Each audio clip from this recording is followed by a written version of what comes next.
Kurt, look around you. There was no team. It was you. There was no weight loss program or mom and dad waking you up saying you can do it, you can be better, trying to build belief. You built belief when you had nothing.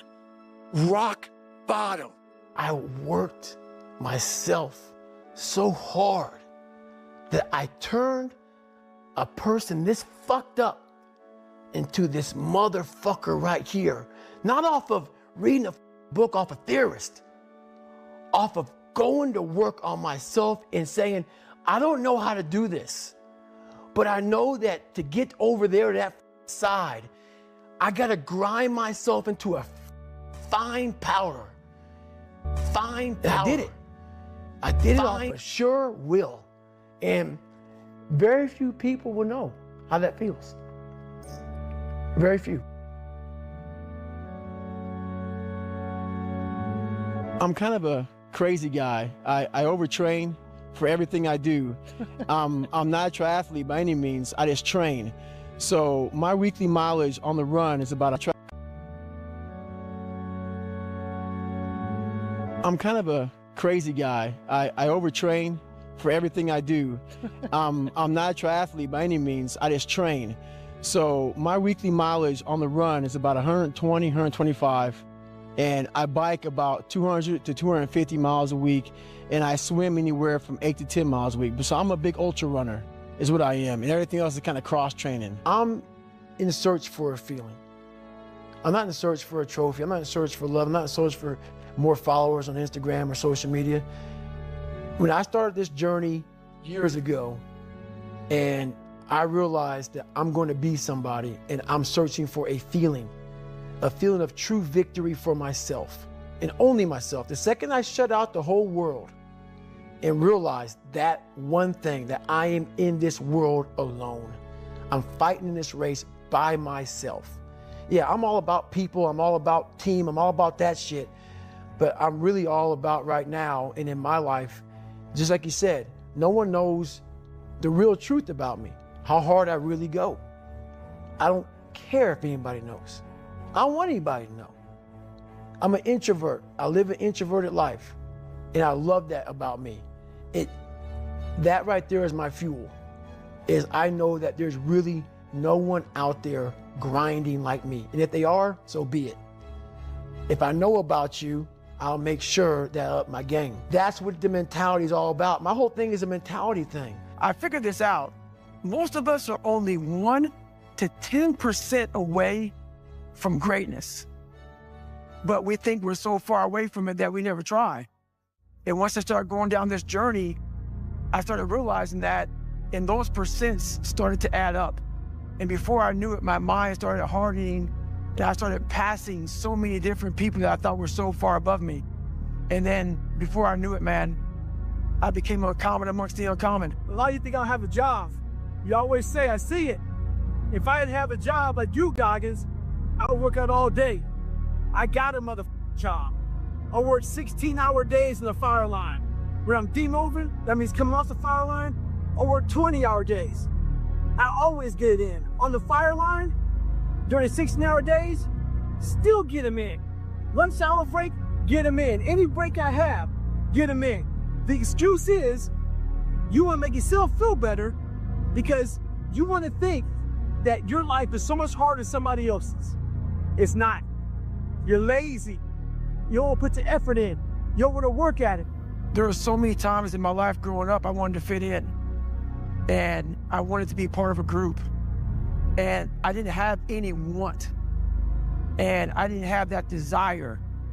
So when you're trying to fit in, when you're trying to be cool, when you're trying to be whatever the hell it is, without having that internal dog, that fight, when things get hard in life, all you do is quit. When you have that internal in you, like I've developed over a lot of years, this dog, it starts to get built up in you, this fight, this warrior. And when things get difficult, you may not make it, but you come back. You start to build a different voice in your head. That internal conversation, that internal strength, that internal dog, it starts to develop an internal voice.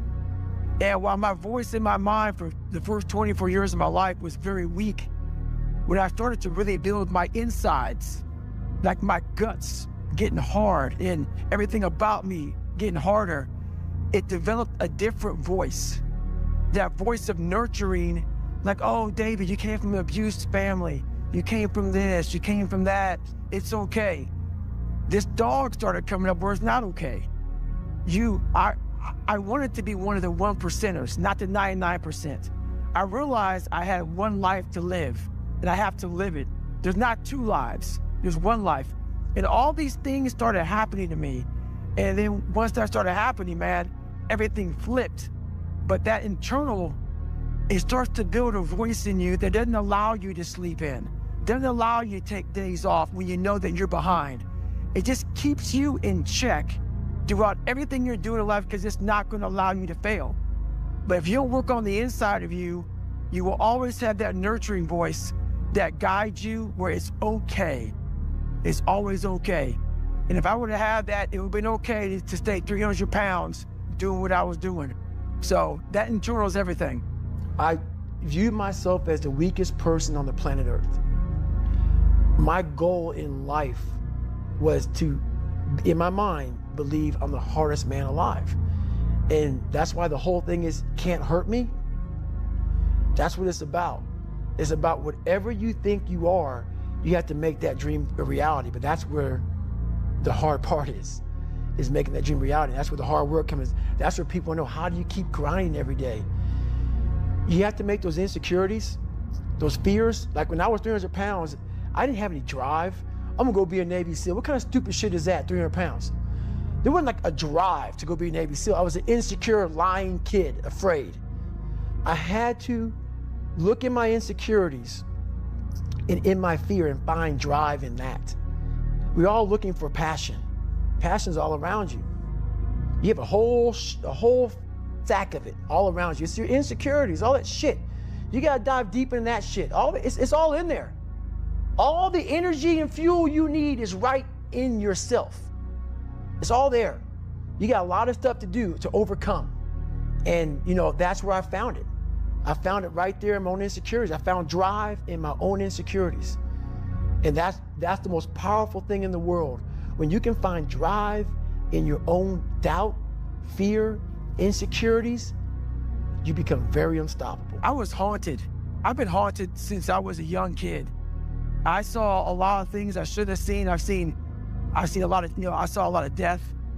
I saw my mom get beat.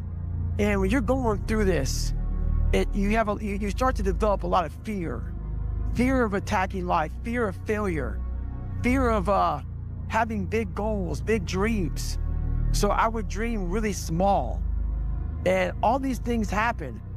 And I was just afraid to face that, we all have what it takes, but it's just not that easy. And I knew I had what it took, but I'm really big at visualizing. And I was able to visualize what it was gonna take for me to be a Navy SEAL. What it was gonna take for me to lose this weight. What it was gonna take for me to be somebody I was proud of to look in the mirror. And after a while, if you start to work on the inside of you, that whole inside thing, that voice, like I said, it gets louder and louder, and it becomes more and more haunting. And the more haunting it becomes, the more it doesn't allow you just to live your life. Eat those donuts, not work out, living these mediocre, working these mediocre jobs with mediocre money, living in a mediocre house, and saying you're better than this. It's gonna take a lot of damn work, a lot of hard work. And that's what happened to me over a period of time. That voice that haunted me got louder and louder and louder. Before I knew it, I couldn't sleep. And I had to start conquering all these things just to be at peace with myself. I invented a motherfucker. Alone, out there running in cold and heat, suffering in pools, trying to swim, at home in a fucking room by myself, trying to teach myself how to read and write, how to study. No one saw that shit. There was no video camera, there was no podcast, there was no Who's David Goggins. Right. What that fucking no documentary. There was no documentary on that shit. It was me. I built Goggins from the ground up. I was born David Goggins. David Goggins wasn't good enough. He was a scared, bullied, abused kid. who struggled in life. And that kid, whenever something got tough, no matter how hard I trained, no matter how ready I was, whenever something got tough for me, David Goggins, the real David Goggins, would come out and he would quit. Life's about improvise, adapt, and overcome in every situation that's in front of you. A lot of people hate that message that I say continue pushing, continue finding your new 100%, continue finding your best self. If you don't like that message, this is not the place to be. I'm about people trying to find the best they have, not making excuses, overcoming any and all obstacles. So today, I can't run. I can't do much, but you can guarantee one fucking thing. David Goggins got the fuck after it. He got the fuck after it. I don't give a fuck my knees don't work. I'll find something else that does. Stay hard. Trying to find your why is another way of procrastinating, taking fucking action. So, the question does not end with why. It starts with why. Why the fuck don't you want to be in better shape? Why the fuck don't you want to be a better fucking student? Why don't you want to be more successful? So this is something I can say, and your counselor can't because he might get fired. Maybe you can't find your why because you're lazy. Maybe you can't find your why because you have zero fucking ambition. Regardless, you need to go out here and find it. Mediocrity feels so fucking good. So we love surrounding ourselves with mediocre people. They give us a get out jail free card. Whenever life gets hard for us, they tell us it's okay. Don't fucking worry about it. We don't want to surround ourselves with those people out there who are getting the fuck after it every day, holding us accountable, making us feel uncomfortable. People who are challenging us at every turn of life. Those people scare us.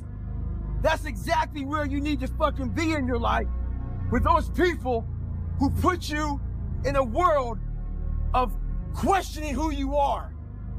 That's exactly where you want to go. That's exactly where you grow. The mind's a medieval motherfucker. It's constantly fighting against you. It's the only thing in the history of the fucking world that shows up on time every time. It has a tactical advantage over you. It knows your fears. It knows your insecurities. It knows everything about you. It might be the only thing in that world that knows all about you. You gotta know about it. It's gonna show up when you don't wanna show up. It's gonna show up at the worst time possible when you wanna be successful. It's gonna say, take the easy road. Take the easy way out. You gotta learn your brain like your brain has learned you. You gain knowledge through suffering. And on the other end of suffering is a world that very few have ever seen. It's a beautiful world because that's where you find yourself. My mind started to break down. I started feeling my legs starting to hurt. I started feeling dehydrated. Started feeling sorry for myself. Started looking around. No one knows I'm fucking out here running. Why don't you go ahead and just stop? Call your girl, have her pick you up. And that's when I feel like a little bitch. And this is when your mind has to fucking change. You gotta start thinking, I'm the grittiest motherfucker in the world. Your dehydration? Fuck it. Lick your motherfucking lips. Your fucking legs are all sore. You feel like you got shin splints and stress fractures? No, you don't. You got sore fucking legs. Get out of your head and stay hard. I realized on the toughest of days, my mind would allow the demons to come in and roost in my head and start to give me all these different fucking thoughts. So I realized if I can find a little bit more during training, I can get over these hard times. So what I would do is, after a hard day of getting my ass kicked, I would go to the gym. And I realized if I could go to the gym after these hard fucking days, it would teach my mind that there was no finish line. Well, a lot of us run away from our fears. Sure. And we box ourselves in to a lifestyle of this is all we can do. Right. 'Cause I'm afraid of everything outside this box. Yeah. So I'm comfortable inside this box. I jumped the box. Oh, you did, yeah. For the first time in my life. Mentally, I jumped the box and said, hey, I got to come out here and play. Life isn't fair at all. At all. So what are you gonna do about it? I knew that no one was coming back to help me. No one was gonna miracle me to be somebody special. Everybody that called me nigger, my dad, my mom, all my situations were on me now. And solely on me. So I had to start developing an indestructible mental toolbox. So I sat there on that couch and I realized, man, I am a piece of shit. And even though the world helped me get here, my false reality helped me even more. A lot of us dream big. You should dream big. Dreaming big is important. You know, some of us want to be doctors, lawyers, dentists. Some of us want to be in special operations. So you have this big dream, you can see it so clearly, like it's right in front of you. You can go out and touch it. But the thing about it is somewhere, if you dream big enough, somewhere down that journey, that dream becomes a motherfucking nightmare. And what happens in that nightmare, you start to have all these questions, like if you want to be in special ops, you may not be a great swimmer. You may just realize that I'm not a great swimmer, I'm not a great runner. You may start to fail tests. And all these questions start to flood your mind. Why am I here? I'm not good enough. Trust me, I know all about the fucking questions. They will flood your mind. If you do not have the answers for them, you will quit. It's funny, man. A lot of you think I have a job. You always say, I see it. If I didn't have a job like you, Goggins, I work out all day. I got a motherfucking job. I work 16-hour days in the fire line. When I'm demobbing, that means coming off the fire line, I work 20-hour days. I always get it in. On the fire line, during 16-hour days, still get them in. Lunch hour break, get them in. Any break I have, get them in. The excuse is, you want to make yourself feel better because you want to think that your life is so much harder than somebody else's. It's not. You're lazy. You don't want to put the effort in. You don't want to work at it. What have you done today besides make excuses? Stay hard. Everyone's like, oh, later in life, I want to do this. Later in life, I want to do that. Later in life is turning around, looking in the mirror right now. That's the later in life. And unless that turnaround is something in progression, later in life ain't gonna be anything different. No one's gonna fucking come to help me. Later, Work, get them in. The excuse in. On the fire line, during 16-hour days, still get them in. Lunch hour break, get them in. Any break I have, get them in. The excuse is, you want to make yourself feel better because you want to think that your life is so much harder than somebody else's. It's not. You're lazy. You don't want to put the effort in. You don't want to work at it. What have you done today besides make excuses? Stay hard. everyone's like, oh, later in life, I want to do this. Later in life, I want to do that. Later in life is turning around, looking in the mirror right now. That's the later in life. And unless that turnaround is something in progression, later in life ain't gonna be anything different. No one's gonna fucking come to help me. No one's gonna fucking come around, looking in the mirror right now. That's the later in life. And unless that turnaround is something in progression, later in life ain't gonna be anything different. No one's gonna fucking come to help me. No one's gonna fucking come to help me. It's fucking me against me, period. Later in life, around, looking in the mirror right now. That's the later in life. And unless that turnaround is something in progression, everyone's like, oh, later in life, I want to do this. Later in life, I want to do that. Later in life is turning around, looking in the mirror right now. That's the later in life. And unless that turnaround is something in progression, later in life ain't gonna be anything different. No one's gonna fucking come to help me. No one's gonna fucking come to help me. It's fucking me against me. Progression, and unless that turnaround is something in progression, later in life ain't gonna be anything different. No one's gonna fucking come to help me. No one's gonna fucking come to help me. It's fucking me against me, period. Everything you want in life, you can have. But not 1 second before you stop making excuses for not having what you want. There's no hacks, bro. It's you against you. You against you. And if you misunderstand that, you have a real problem. There comes a day where being average, being mediocre is just sickening to you. It's just sickening. It makes you want to throw up because you've seen people with far less talent than you. As you're growing up with them, their childhood buddies, whatever else, they didn't have what you had. Yet now they're fucking to become something that you haven't. There comes a fucking day where push comes to shove. Where being mediocre, being like average and just fucking burns and sucks so much. You can't deal with it one more day, and you create something that's always been there. It's always been inside of you trying to come out, but you've never wanted to unwrap it because it's too much pain and commitment. You were scared you were gonna fail. You were scared if you started, you never finish it. You didn't want to tell anyone about it. You knew it was there, but you never wanted to embark on it until something hits. You get fired or somebody else gets success, remind you of what you could have been. And then the spark is born. And no matter what happens, I'm never going to be in this boat again. And you get up and you go, even if it gets knocked down, you just keep going. You're a wild man. And life has never been so sweet. I was in 3 Hell Weeks. I went to Ranger School. I tried out for Delta Selection. Undeniable stack of proof. That is proof, motherfucker. So whenever you think you can't, the confidence comes from the thing that you built. You must build belief. You must build confidence. I promise you, whether it's 3 in the morning, 3 in the afternoon, let's work out, never looking back. Helps to ensure we don't look to the past for our greatest hour.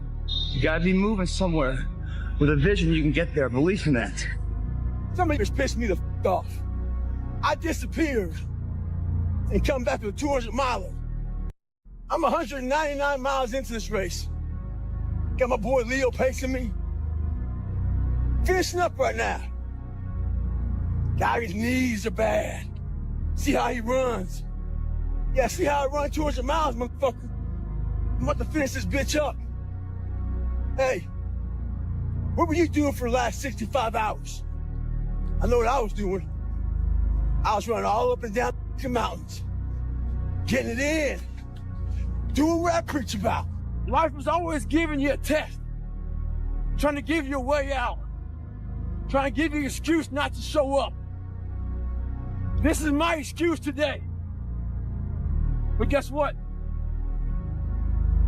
You gotta have the mentality to show up every fucking day of your life. No matter what life throws at you. Isn't it about time you become that person you knew you always could be? How do you do that? You break the fucking mold, guys. You get the out of bed when it's cold, when it's early. You do something away from the normality of what you've been doing. That's psychotic behavior. Doing the same thing, expecting a different result doesn't work that way. You must switch up the mainframe. Switch it up if you want a different result, man. Who are you on those days you don't want to do things? It's easy to conquer when it's good weather. You got good sleep. Work's going good. The family's good. You feel great. Your body's not injured. Those are the easy days to conquer.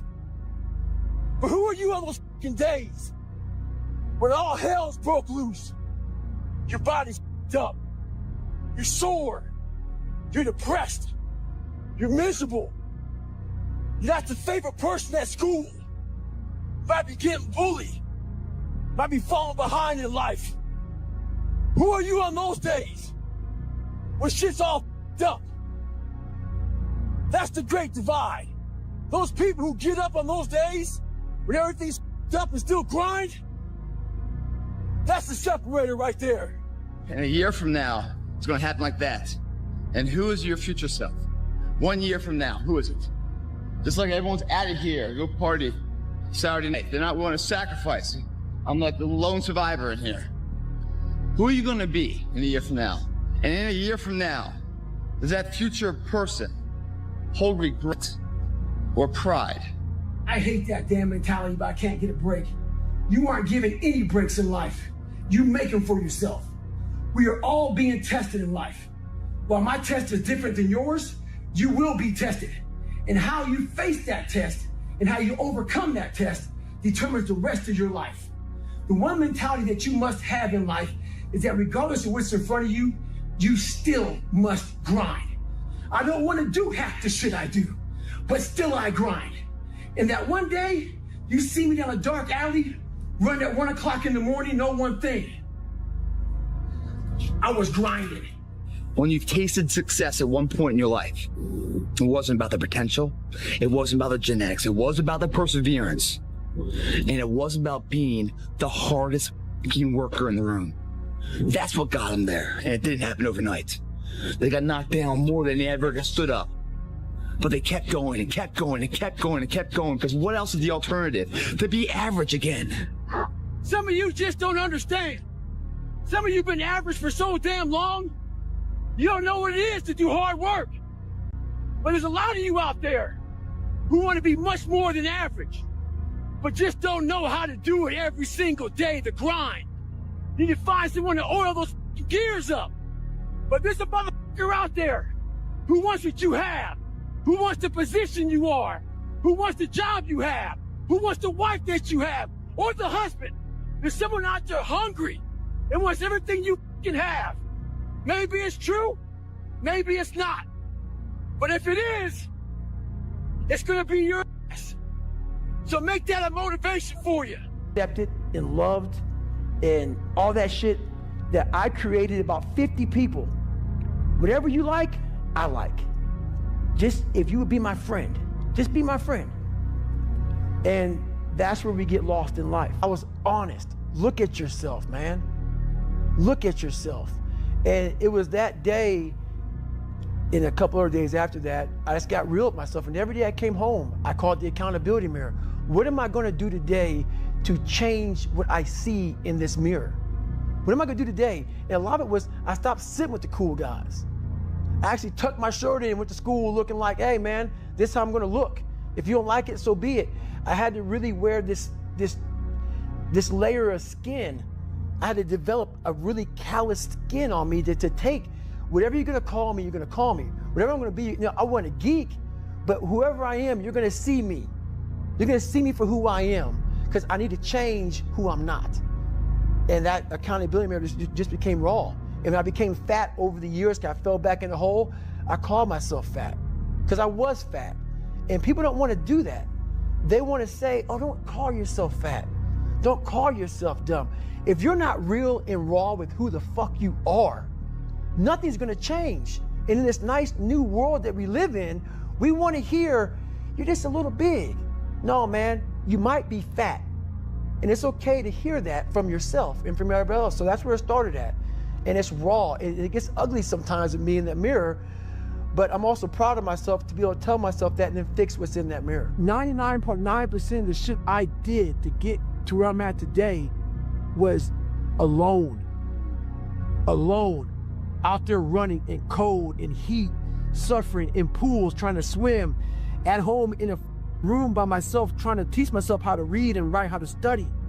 You know, no one saw that shit. There were no video cameras, there was no podcast, there was no Who's David Goggins. Basically, just hard work and outworking the hand I was dealt. I was dealt a horrible hand, and I outworked it. I outworked the hell out of it, and I'm very proud of that. Because I'm proud of what I created, but I'm more proud I created it without an audience, without a cheering squad, without someone like you run the Boston Marathon and people love that race. They run so fast because for 26.2 miles, there's a motherfucker just, come on man, you got it, you can do it. You know who you are when there's no motherfucker out there when you're running. And you're at mile 75 of a 150-mile race, ain't nobody cheering for you. You're broken, you're defeated. It's you and you alone in your head. And I stayed that way for the better part of 30 years. What has helped me has been me alone, getting my shit together and being accountable for who I'm not and who I want to be. It's the only thing that's helped me. You face it every day. You face it every single day of your life where you say, okay, like if you're fat, you need to lose weight. It's patience. It's patience in this fact of accepting who you are right now. I'm fat, I don't like myself. Accepting the fact that if you lose 3 or 4 pounds, that's a huge accomplishment. You have to live in your own world. You cannot judge yourself. That's why social media and all these things are horrible. You can't judge yourself off of the so-called competition that we have made up in our mind. The things that, how people look, how people act, how smart someone is. This is a race that you run completely alone. And you're all by yourself. I had tons of sticky notes all over my mirror. It wasn't like, be better than John or be as fast as whoever. Okay, David, yesterday you did this. Today, our next goal for the week is this. So I had a year goal, weekly goals, daily goals, hourly goals, and the big goal was I lied a lot growing up. I wanted to be accepted. One goal was, let's go one day without lying. Let's go one day, and then when I would lie to somebody, I would say, hey man, now I had to go back now and apologize, say, hey man, I lied to you. You know how hard it is to go back to somebody and say, I lied to you? Hey man, you know what? Back there, I lied to you, dude. That was really jacked up. So I figured out these ways of total accountability. Like right now, I had to run this morning before I talked to you, because why? That's what I'm about. I'm about mind, body, fitness.